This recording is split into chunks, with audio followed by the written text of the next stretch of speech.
tausiah yang kedua, yaitu dari Bapak Kiai Haji Jujun Sumardi selaku Ketua KPU. Waktu dan dipersilakan. Sallu ala Muhammad. Sallu ala Muhammad.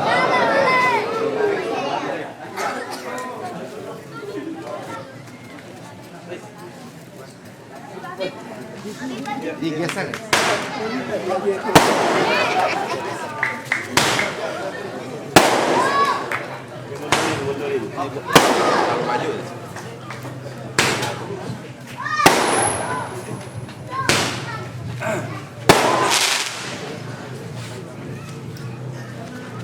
Assalamualaikum warahmatullahi wabarakatuh.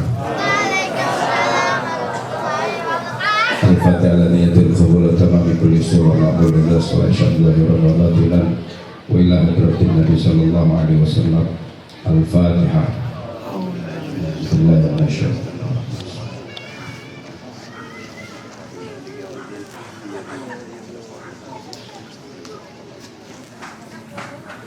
Ya Rabbi bil Mustafa balligh maqasidana waghfir lana ma madha ya wasi'al karami ya Rabbi bil Mustafa balligh maqasidana waghfir lana ma madha ya wasi'al ya Rabbi hayyi lana min amrina faj'al ma'unaka kal husna lana madada balligh maqasidana waghfir lana ma madha antal alimu wa qad wajadtu ya amali ila rajai ka wajhan sa'ilan wa yada ya Rabbi Mustafa balligh maqasidana waghfir lana ma madha wa la takilna ila tadbiri anfusina fan-nafsu ta'jizu an islahi ma fasada ya Rabbi Mustafa balligh maqasidana waghfir lana ila rajai sawabun anta ta'lamu faj'al thawabi dawa masitri li abada ya Rabbi Mustafa balligh maqasidana waghfir lana ma madha Allahumma salli wa sallim wa barik alaihi. Alhamdulillahil qa'il walladzina jahadu fina lanahdiyannahum subulana wa innallaha la ma'al muhsinin. Wa qala Rasulullah sallallahu alaihi wasallam innama bu'istu liutammima makarimal akhlaq. Shadaqallahu azim wa ballagha rasuluhu nabiyul habibul karim wa nahnu ala dzalika minasyahidin wasyakirin walhamdulillahi rabbil ngopi apa ngopi Hadratul Mukarram, tuan-tuan guru kita, ada Habib Soleh, penceramah kita ada Ustaz Suherman, guru tetap kita ada Ustaz Rauf, pimpinan kita ada Habib Khalid. Di sini ada teman-teman lama saya, ada Pak Bambang, alhamdulillah, Pak Rois, Pak Robin Sa, Bu Lurah juga hadir, Pak Hendra, teman-teman dari Ansor, Bang Adam, dan lain-lainnya, juga Bapak Ibu sekalian, dan kita semua berharap mudah-mudahan mendapatkan curahan rahmat dari Allah Subhanahu wa Ta'ala. Tadi ceramahnya udah panjang lebar, saya cuma mau dongeng dalam kitab Tanbihul Muqtarin. Satu ketika ada pendeta Yahudi. Pendeta Yahudi itu dia baca kitab Taurat. Di dalam kitab Taurat halaman pertama tertera nama Muhammad. Yahudi gedek nama Nabi Muhammad. Baru lihat di dalam kitab Taurat ada nama Muhammad, disobek Taurat, buang. Besok buka lagi Taurat halaman kedua, tertera pujian terhadap nama Muhammad. Makin pegel, sobek, buang.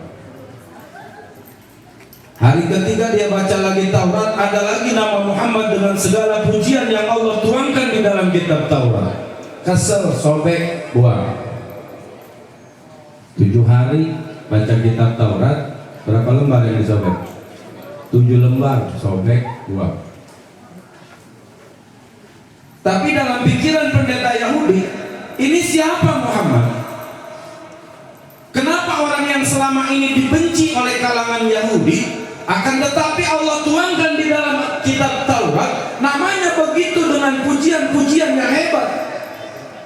Ini siapa sebenarnya Muhammad? Kata pendeta Yahudi tadi. Akhirnya ini pendeta Yahudi kumpul, datang sama teman-temannya. Ada apa? Saya mau ke Madinah. Ngapain? Saya mau bertemu dengan orang yang bernama Muhammad. Emang kenapa? Kenapa dikala kita membenci seorang yang bernama Muhammad, akan tetapi di dalam kitab Taurat puji-pujian terhadap nama Muhammad, hampir di setiap lembar kitab Taurat tertera namanya. Kata temannya, jangan, lu jangan sono. Lalu apa? Ketika engkau melihat wajah Muhammad, kau takkan pernah bisa melupakannya. Ketampanannya separuh dari ketampanan manusia di alam dunia. Jika engkau bertemu dengan Muhammad, maka engkau tidak akan mau kembali ke kampung halamanmu, karena engkau akan jatuh cinta kepadanya. Jangan ke sana. Tapi pendeta Yahudi ini penasaran. Akhirnya dia memaksakan diri berangkat menuju Madinah. Begitu memasuki kota Madinah, pendeta Yahudi tadi bertemu dengan sahabat Rasulullah Sallallahu Alaihi Wasallam, Salman Al-Farisi. Kaget pendeta Yahudi. Anta Muhammad? Apakah engkau Muhammad? Kata Salman Al-Farisi, ini apa orang datang-datang dikata-kata kita Muhammad? Lah, lastu Muhammadan. Bukan, saya bukan Muhammad. Wajadtuka munawwar kama wajadtu Muhammad sallallahu alaihi wasallam. Wajahmu itu bersinar, kata si pendeta Yahudi, seperti sinarnya wajah Nabi Muhammad yang tertera di dalam kitab Taurat. Lastu Muhammad. Saya bukan Muhammad, kata Salman Al-Farisi. Saya temannya Nabi Muhammad. Saya sahabat Nabi Muhammad. Dulu wajah saya kumal, saya orang kampung, saya budak yang diperdekakan oleh Muhammad. Kenapa wajah saya bersinar? Karena saya duduk di satu majlis dengan Nabi Muhammad. Pantulan sinar cahaya wajah Nabi Muhammad itu menyebar ke wajah-wajah para sahabat, yang jika duduk bersamanya maka para sahabat wajahnya akan berubah, yang tadinya buta jadi terang.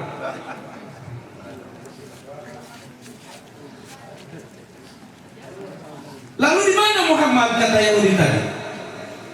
Emang mau ngapain nyari Nabi Muhammad? Saya membaca namanya di setiap lembar kitab Taurat tertera nama Muhammad dengan segala pujian-pujian kepadanya. Saya mau ketemu dengan Nabi Muhammad. Saya pengen masuk Islam, kata pendeta Yahudi tadi. Salman Al-Farisi itu punya kecerdasan yang sangat luar biasa. Pada saat itu Nabi Muhammad sudah meninggal dunia. Tapi Salman Al-Farisi tidak mengatakan kepada pendeta Yahudi tadi, lah kalau gua bilang ntar dia kagak jadi masuk Islam, kira-kira begitu. Oh, mau masuk Islam? Iya. Tapi saya mau ketemu Nabi Muhammad. Begini, kata Salman Al-Farisi. Kita ketemu sama ponakannya. Sama ponakannya dulu dah. Akhirnya oleh Salman Al-Farisi, ini pendeta Yahudi, dibawa ke rumah Ali bin Abi Thalib. Begitu ketemu Sayyidina Ali bin Abi Thalib, itu pendeta Yahudi langsung mengucap, Masya Allah, ini orang luar biasa. Hampir sama seperti orang yang digambarkan di dalam kitab Taurat. Wajahnya begitu tampan, matanya belok, alisnya melengkung. Jangankan tersenyum, tidak tersenyum aja orang pada demen sama Ali bin Abi Thalib. Jangan kata wadon, lanang sampai ngejar tuh. Tampan Ali bin Abi Thalib. Kata si pendeta Yahudi, mau Muhammad? Apakah dia Muhammad? Nanya sama Salman Al-Farisi. Lalu kata Sayyidina Ali, ini ngapa orang? Dia kata gua Nabi Muhammad. Lah, lastu Muhammad ya? Saya bukan Nabi Muhammad. Wajahmu begitu bersinar seperti sinar yang ada pada wajah Nabi Muhammad. Apakah engkau Nabi Muhammad? Bukan. Saya bukan Nabi Muhammad. Saya keponakan Nabi Muhammad. Saya Ali bin Abi Thalib. Oh, ternyata sesuai dengan yang digambarkan di dalam kitab Taurat, bahwa ada orang-orang, para sahabat-sahabat Nabi Muhammad, salah satu di antaranya adalah Ali bin Abi Thalib. Oh, ternyata ini orangnya, kata pendeta Yahudi tadi. Ada apa nyari Nabi Muhammad? Saya mau masuk Islam. Ali lebih cerah, lebih cerdas. Maka kata Nabi, ana Madinatul Ilm wa Ali yubabuha. Saya kotanya ilmu dan Ali adalah pintunya ilmu. Ali begitu mendengar orang ini mau masuk Islam, cepat tanggap. Oh, mau masuk Islam? Iya. Sekarang baca kalimat 2 syahadat. Baca 2 kalimat syahadat, asyhadu an la ilaha illallah wa asyhadu anna Muhammadar Rasulullah. Begitu udah selesai, engkau sudah menjadi umat Nabi Muhammad. Tapi saya mau ketemu Nabi Muhammad. Tar dulu, Rasulullah sudah meninggal dunia. Nangis pendeta Yahudi. Ya Muhammad, aku rindu padamu. Perjalanan begitu jauh aku tempuh dengan waktu yang begitu panjang. Aku ingin bertemu denganmu ya Muhammad. Rasulullah sudah tiada. Kalau engkau ingin bertemu dengan Rasulullah, temuilah putrinya, istriku Fatimah binti Rasulullah. Maka ditemui Fatimah binti Rasulullah oleh pendeta Yahudi. Kata Ali, ya Fatimah, ini orang Yahudi. Dia sudah masuk Islam. Dia ingin bertemu dengan ayahnya. Fatimah mengambilkan baju Rasulullah. Wahai pendeta Yahudi, inilah baju yang sering digunakan oleh ayahku. Dicium baju bekas digunakan Rasulullah. Wahai Ali, kata pendeta Yahudi yang sudah masuk Islam, izinkan aku bertemu dengan Rasulullah di kubur.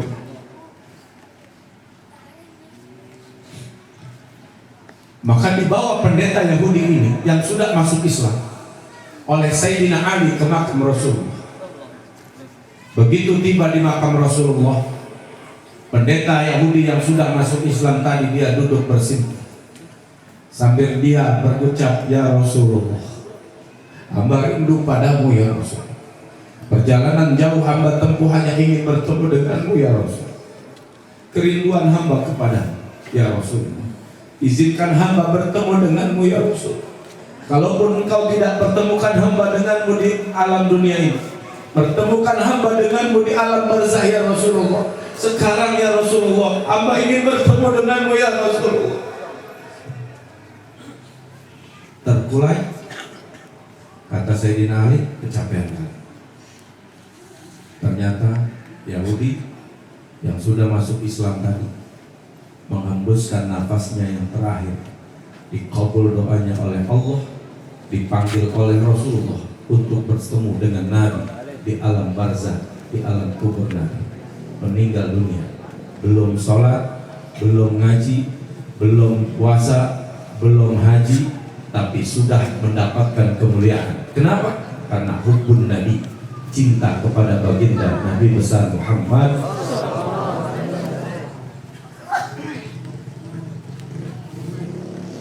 Yang menjadi pertanyaan,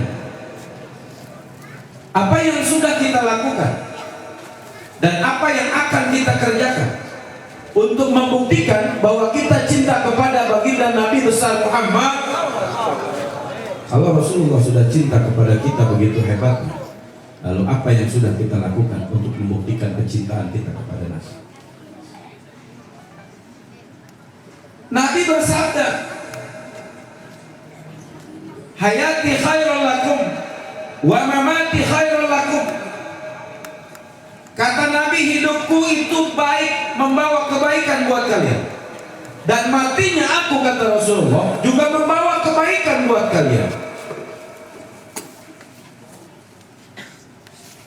Tu'radu alayya a'malakum.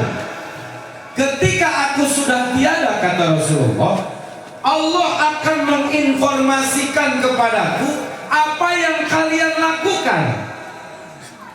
Fa in wajadtu khairan fa amittullah. Jika kalian berbuat baik ketika aku sudah tiada, kata Rasulullah, maka aku akan bersyukur kepada Allah, aku akan memuji Allah Subhanahu wa taala. Fa in wajadtu syarran istaghfartullaha lakum. Tapi jika kalian berbuat tidak baik ketika aku sudah tiada, aku akan memohonkan ampunan kepada Allah agar Allah mengampuni segala dosa dan kesalahan. Bagaimana tidak hebat Nabi cintanya kepada kita sebagai umatnya. Yang menjadi pertanyaan tadi, apa yang telah kita lakukan dan apa yang akan kita lakukan untuk membuktikan kecintaan kita kepada baginda Nabi besar Muhammad. Maka saya menggambarkan ada 4 hubungan yang tidak bisa dielakkan. Hubungan orang yang hidup dengan orang yang hidup, hubungan orang yang hidup dengan orang yang mati, hubungan orang yang mati dengan orang yang hidup, hubungan orang yang mati dengan orang yang mati. Dari mana dasarnya? Sabda Nabi, hayati khairul lakum wa mamati khairul lakum. Hidupku membawa kebaikan buat kalian dan matiku juga membawa kebaikan buat kalian. Apa hubungan orang yang hidup dengan orang yang hidup? Nih, sekarang majelis maulid ini adalah bagian dari hubungan orang yang hidup dengan orang yang hidup. Kita sama-sama hidup dan ini adalah hubungan silaturahmi yang kita lakukan. Yang kedua, hubungan orang yang hidup dengan orang yang mati. Emang ada? Ada. Tadi saya dengar baca tahlil di awal. Itu adalah bagian dari hubungan orang yang hidup dengan orang yang mati. Kita berkirim doa kepada keluarga, kita berkirim doa kepada saudara, kita berkirim doa kepada guru-guru dan lain sebagainya. Itu adalah bagian dari hubungan orang yang hidup dengan orang yang mati. Emang sampai? Sampai. Yang ketiga, hubungan orang yang mati dengan orang yang hidup. Emang bisa? Bisa. Ini bisa terjadi pada kalangan Rasul dan juga para kalangan aulia, para wali. Hubungan orang yang mati dengan orang yang hidup. Tadi kata Nabi, wa mamati khairul lakum. Matiku, kata Nabi, juga membawa kebaikan buat kalian. Saya pernah mendengar, Bu, Guru saya bercerita, satu ketika Habib Jindan itu ziarah ke makam luar Batang, ke makam Habib Hussein. Begitu sampai makam Habib Hussein, setelah melakukan pujian-pujian, Habib Jindan duduk di makam Habib Hussein, ngomong begini, Pak Rois, Bib, ini jalan dari pagi sampai sore sampai malam begini, kita belum makan. Kebuli enak kali, Bib.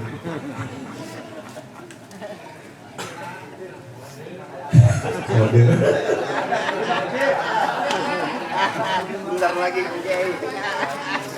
Saya nyeritain Habib Jindan. Masuk akal nggak? Orang yang hidup minta kebuli sama orang yang ada di kuburan. Udah ngomong begitu Habib Jindan, dia ziarah. Dia baca tahlil, dia baca zikir, dia berdoa dan seterusnya. Begitu selesai, walhamdulillahirabbil alamin, kebuli masih ngebul keluar dari makam Habib Hussein. Jangan ditiru. Belum makom. Belum makom. Ini yang minta wali, yang di kuburan wali, sama-sama wali. Ya, saya juga wali. Wali nikah. Hubungan orang yang mati dengan orang yang hidup. Ini terjadi pada diri para wali dan para ambiya. Yang terakhir, hubungan orang yang mati dengan orang yang mati. Emang bisa? Bisa. Di mana bisanya hubungan orang yang mati dengan orang yang mati?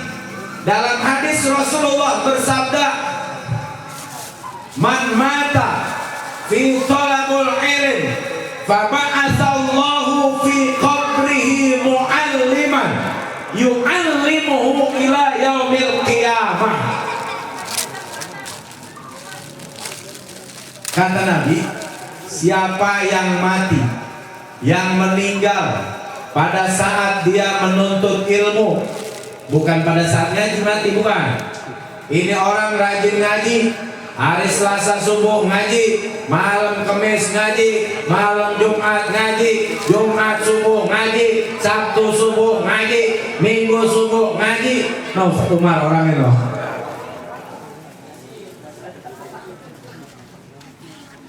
Yang begini kata Nabi, man mata fi talabul ilm fa ba'atsallahu fi qabrihi mu'alliman yu'allimuhu ila yaumil qiyamah. Maka orang ini kalau mati, Allah akan utus ke dalam kuburnya gurunya. Yu'allimuhu ila yaumil qiyamah, yang akan mengajarkan ilmu kepadanya sampai hari kiamat. Bagaimana muridnya udah meninggal, gurunya belum meninggal? Maka yang akan Allah utus adalah guru dari gurunya. Ada hubungan antara orang yang mati dengan yang mati. Jadi semua ada aturannya. Nah, oleh karena itu Bapak Ibu sekalian, pertanyaan tadi yang wajib kita jawab, dan jawabannya ada di dalam diri kita masing-masing. Kalau Rasulullah sudah membuktikan cintanya kepada kita sebagai umatnya, bahkan dalam satu riwayat ketika Israel datang, ya Rasul, hamba diperintahkan oleh Allah untuk mencabut nyawamu saat ini.